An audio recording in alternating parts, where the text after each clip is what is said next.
to your January 2018 horoscope. So the month starts out on the 1st with a full moon in Cancer. And this full moon happening here in your 4th house of home, of family. So a full moon in the 4th, this can often indicate that a move is at hand. You might not be moving right away, some of you may have just moved, and some of you may be thinking of moving. It can be a move, it can be a long distance move, but equally it could be a move of office, it could be a move within the home, some changes happening within the family, maybe a family member moving out, another one moving in, a reorganisation of the home in some way. This is also a really good time, right at the beginning of the year of course, to do something really nourishing in your home. Could be just something as simple as having just a glorious meal and relaxing and enjoying. Then, on the 12th of January, we have got Mercury coming into this 10th house, and goodness gracious, look at all that conglomeration. Pluto, Saturn, Sun, Mercury, Venus, all in this 10th house for you. So this is why it's very good at the very beginning of the month to be really grounded, to feel at home, to get a sense of security. And then we've got this tremendous focus in the 10th house. Now, first of all, it could be that meant that you're changing career, that you get career recognition, that you maybe go part-time, you get a different kind of contract, you decide you're going to take your career in a completely new direction and you begin to work on that. And so there's a lot of possibilities here, but certainly you're being asked, do you love your work?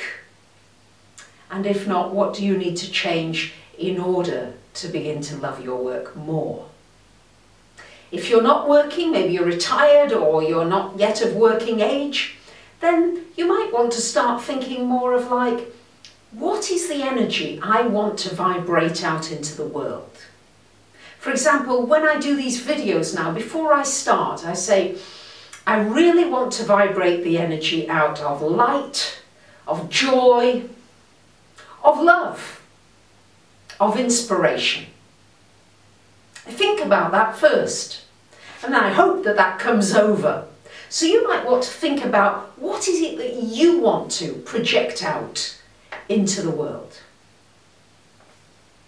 On the 16th of the month, we've got a new moon. Guess where it is? Right up here in that 10th house.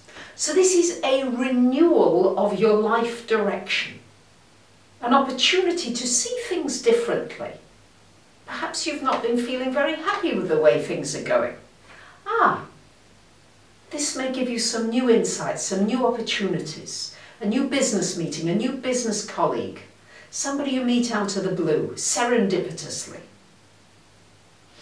On the 18th of the month, Venus comes into your 11th house, and on the 20th, the Sun. So, Sun and Venus in this 11th house, what a beautiful placement. This is great for friendships. This is shining a light on you, getting out and about, meeting people. You might meet somebody you really fall in love with. You really love to be with, you have lots of common interests. So it's wonderful for online communities, maybe joining an online community or maybe setting one up of your own. Maybe a Facebook group, an interest group, and it could be really successful and a whole lot of fun.